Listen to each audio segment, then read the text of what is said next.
My name is Cheryl, and at the beginning of last year, I ate too much fancy food and gained 5 kilograms. Now I'm 49 years old and trying to lose weight before the holidays. My plan is to lose 5 kilograms now so that if I gain it back during the holiday season, it won't be a big deal, right? You must be kidding, there's so much delicious food from Christmas to New Year's. It's a happy problem to have. I'll probably end up buying myself Valentine's chocolates too. Oops, I'm already drooling. Looks like I'm going to gain weight again this year. Oh well. Today, I have a story from winter that I'd like to share with you. It's about something that happened when I was 28 years old. After dating for several years, my boyfriend Paul and I got engaged, and I introduced him to my parents. This was the so-called marriage greeting. My parents liked Paul, and everything was supposed to go smoothly. But then my older sister Laura, who is 3 years older than me, came home from work and there was an issue. She became fixated on Paul. It's strange, but when you're sisters, you can sense each other's feelings. I could tell right away that she had fallen in love with Paul the moment she saw him. I hoped it was just a fleeting crush, but when she shook his hand, she blushed and held on a little too long. Even when she talked to him, there was this dreamy look in her eyes. I didn't think it was right for her to act like that toward my fiancé, but maybe she didn't even realize she was doing it. Emotions can be hard to control, so I decided to pretend I didn't notice, hoping my sister wouldn't act on her feelings. However, after Paul left, my sister, fresh out of the bath and still wrapped in a towel, confronted me. "You should call off the engagement," she said. According to her, Paul was a womanizer, and I could find someone better. She kept criticizing him, but she didn't have any real reason for saying that. "Why do you think he's a player?" I asked her. "It's a woman's intuition," she replied. The thing is, my sister has never had a boyfriend, so how could I trust her woman's intuition when she has no experience with men? I decided I should trust Paul, whose character I've known for years. I casually brushed off my sister's advice, saying, "Yeah, I'll be careful," without taking it too seriously. After that, Paul started visiting our home often. He said he wanted to build a good relationship with my family, so I invited him over, feeling comfortable about it. My parents were happy, and I hoped Paul would get along well with them since he was going to be my husband. But while things should have been going smoothly, my sister had other ideas. She tried to get close to Paul in a different way. According to Paul, when I wasn't around, she would grab his arm, press her chest against him, and ask, "Don't you think Marianne is a bit immature?" She even asked for his contact details and once purposely fell down in a way that exposed her underwear. Paul said it was so over the top that it was actually funny, but I would have been worried if he was the kind of man to take it seriously. My sister believed she had a chance because Paul couldn't directly reject her since she was my sister. Every time they met, she would approach him with a sweet voice, saying, "Hey." It started with her falling in love at first sight, but it didn't help that Paul worked for a big company, which made him even more appealing to her. She told me, "He's reliable, has a face I like, and seems like the kind of man who can provide security for the future." She was completely taken by him. My parents saw all of this happening, but said nothing. In fact, it wasn't unusual for them to stay quiet when it came to my sister's actions. Honestly, she's always been the type who struggles with things. For example, if she's asked to warm up food, she might accidentally use a plastic dish that isn't heat-resistant, and it melts. She wasn't good at studying, either, or at sports.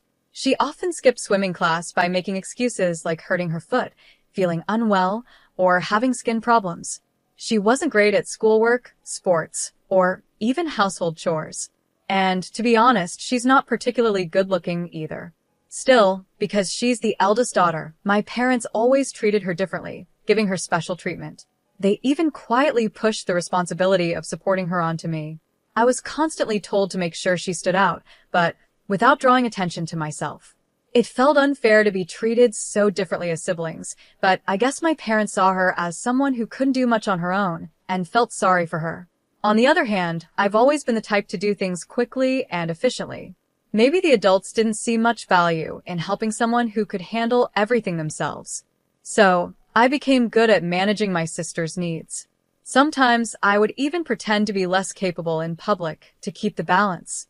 But as I grew out of my teenage years, I realized that continuing like this wasn't going to help me in the long run. I started pushing back against my parents and doing things my way. If I had kept going along with everything, I would have become someone who couldn't do anything. When I started standing up for myself, my sister didn't like it much because she was losing my support, but we never really had a bad relationship. We could still talk normally, and sometimes I even gave her advice when she had problems. Our family had its issues, like being too protective of my sister and a little bit of tension between us, but I still thought we were a pretty normal family.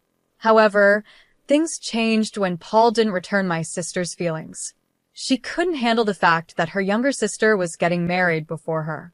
The night before my wedding, my sister blurted out to our parents, "I can't accept that my younger sister is getting married before me." My dad tried to calm her down, saying, "Don't worry, Laura. You'll find a good partner soon, too." I agreed with him. "Yeah, Laura, it's not a big deal." But she wasn't having it. Normally, the older sister gets married first, then the younger one. It's too soon for her. "The wedding is tomorrow," I reminded her. "What are you talking about, Mom? Don't you care about me? I'll be the poor older sister who's left behind while her younger sister moves on," she cried. That night, I listened quietly from the hallway as my sister and our parents argued. Should my sister really get married first? If I waited for her to marry, I would end up growing much older without any progress in my own life. What was she thinking? I hoped she would calm down after venting her frustrations. Then I heard something shocking. "We won't attend the wedding tomorrow, Laura. Please be okay with that," my father said. What? Both my parents agreed not to come to my wedding just to make my sister happy. I couldn't believe it. It was like they were under some spell, doing whatever she wanted. This went way beyond simply indulging her. Even then, my sister sighed, still not fully satisfied. "Fine, I'll compromise. Let her have a wedding that nobody acknowledges."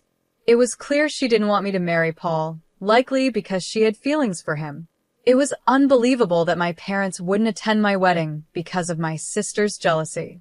The day of my wedding came, but I barely slept the night before. Instead of excitement, I felt anxious and uncomfortable, constantly thinking about what had happened. I'll never forget the satisfied smile on my sister's face when my parents told her they wouldn't be there. At the venue, I had to explain to Paul and his parents why mine weren't coming. I apologized and said, "My sister doesn't support this marriage, so my family won't be attending." I told them it was heartbreaking to say that my own parents weren't coming to my wedding. My in-laws were shocked and couldn't believe there were parents who wouldn't attend their daughter's big day. After hearing my story, they stayed silent for a while. The mood felt so heavy, but then my mother-in-law gently took my hand, and my father-in-law placed his hand on top of ours. "Remember, your family is here with you. Don't let this day be a sad one. Come on. Why don't you smile?" my mother-in-law said warmly. Her words made me tear up. Paul, seeing me cry, softly stroked my head and said, "Ashley, I'm your husband now, so please stop saying that your family isn't here." My in-laws and Paul quickly tried to cheer me up, jokingly telling me not to cry because my makeup would smudge. Then, my mother-in-law looked at me with kindness and said, "Ashley, I know things are hard with your family back home, but this is the start of a new life. Let's build your own family together." Even though I felt abandoned, her words and her strong embrace gave me comfort. Paul and my father-in-law joined in with hugs, and I told myself that everything would be okay. Like my mother-in-law said, this was a new beginning. I promised myself that I would build my own happy family, and on that day, I officially married Paul. 18 years have passed since that day. In that time, Paul and I had a daughter and 3 sons. Our daughter is capable and looks after her 3 mischievous brothers, who sometimes turn the house upside down. I surprise even myself with how often I end up shouting, "Stop it now." Paul's career has been going well, we bought a house, and we've been living a stable life. But then, something unexpected happened. My father, mother, and sister showed up at our house. After the wedding, I had kept my distance from them and hadn't given them our new address. Yet somehow they found us and came unannounced. When they appeared, instead of a warm, long time no see, the first words out of my mouth were, "What do you want?" "I need a favor from you," my sister said. My parents added. It's something only you can do for us, looking at me with serious expressions. I had no idea what they could possibly want after 18 years of silence. Half curious and half afraid, I wondered what was going on. I stayed quiet as my mom spoke up. We want you to give Paul to your sister. What? Both Paul and I were stunned by her words. Wait a minute, what do you mean I need to give Paul away? I asked sharply. My parents both looked away, guilty, while my sister stood there, smug and proud. She's still single, and she's turning 45 this year. That's a problem, my father said. His words made no sense to me, and Paul looked just as confused. Actually, my father continued, the company she worked for recently went out of business, and she's unemployed now. It's tough. We're worried about her future, being single and without a job. We hope you understand. Since you're sisters, you should feel the same way. In my mind, I thought, no, I definitely don't think so, but I stayed silent, waiting to see what they would say next. I was getting frustrated with how slowly my father was speaking, but I held back from saying anything, eager to hear his point. She's always liked Paul, and she's still alone because of it. You've had your time with him. Could you let her have him for the rest of her life? What? Paul and I were speechless. My parents kept pleading, please, while my sister stood there confidently, certain she would get what she wanted. Given how my parents always catered to her, it made sense that she believed this, but the request was outrageous. As I put my head in my hands, Paul pulled me aside and whispered, this could actually be a chance. A chance? What do you mean? I asked. Well, remember that joke you made when you were drunk? It's like it's coming true, he said with a small grin. Then, should we go with it? I asked. We stood up and turned back to face my sister and parents. Do you really love Paul that much? I asked. My sister was caught off guard.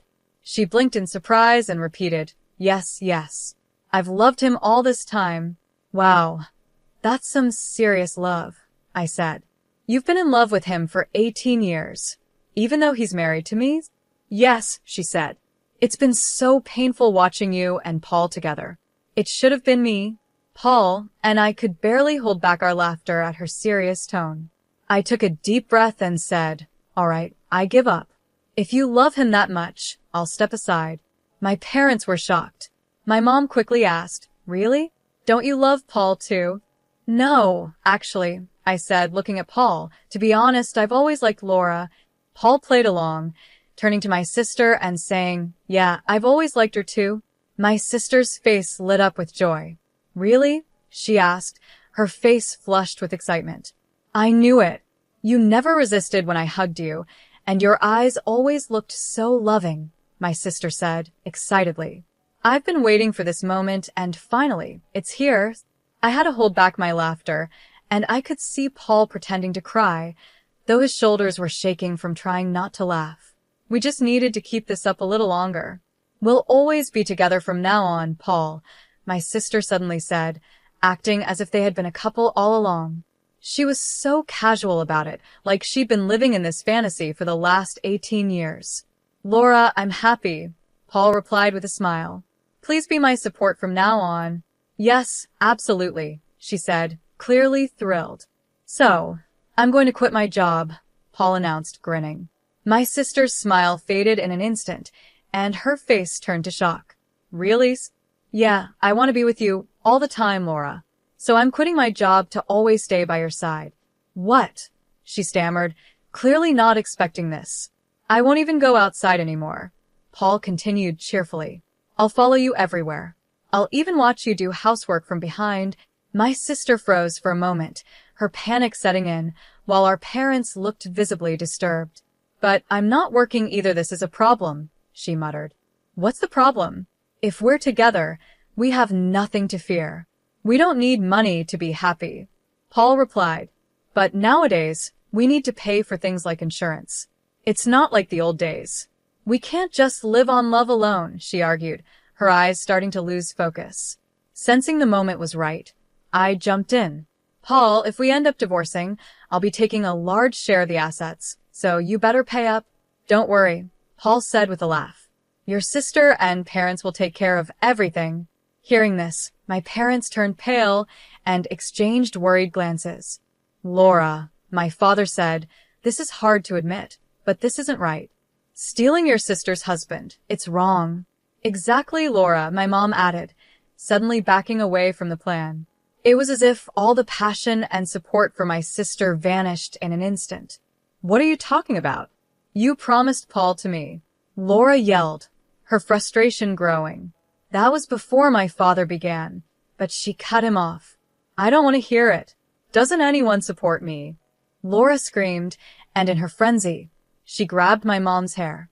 My father tried to calm her down, but it was chaos. In the middle of all this, Paul calmly spoke up. Laura, to be honest, you're not my type. I respect you as Ashley's sister. But that's it. Everyone fell silent, their attention now on him. I don't really want to interact much with you, especially when you look at me like that, Paul said. That gaze actually turns me off. Knowing that someone has unreturned feelings for me is really uncomfortable. His honest words left my sister and parents speechless. But Paul, what was all that earlier? My sister asked, clearly confused. Stop acting so casually with someone else's husband, I said firmly. There's no way he could fall for you. We have a family, and we're happy. As I said this, I stopped my sister, who was walking toward Paul with a pale face. You tricked me, she shouted. How could you think that someone who hasn't contacted you in 18 years still loves you? Isn't that a bit unrealistic? I asked. My sister's face turned red, and she started to tear up, clearly out of frustration. If you were really attractive, maybe it would be different. But no one finds charm in someone who is unemployed, dependent on their parents, and can't do basic things because their mom has always done them. At your age, a marriage wouldn't last long with those traits, I said plainly. Paul quietly chuckled behind me. My sister, hit by the truth of my words, began to cry loudly, unable to stop. Our parents tried to comfort her, but they looked confused, as if they were realizing that what I said was true. I'm not giving Paul to you, I continued. So please give up, Laura. At that, she cried even harder, like a child throwing a tantrum. It was a sad sight for an adult, and it was clear she hadn't matured. Take this as a lesson, and please don't involve yourself in our lives again, I said. No matter what trouble you face in the future, don't expect any help from us. With that, I slowly closed the front door.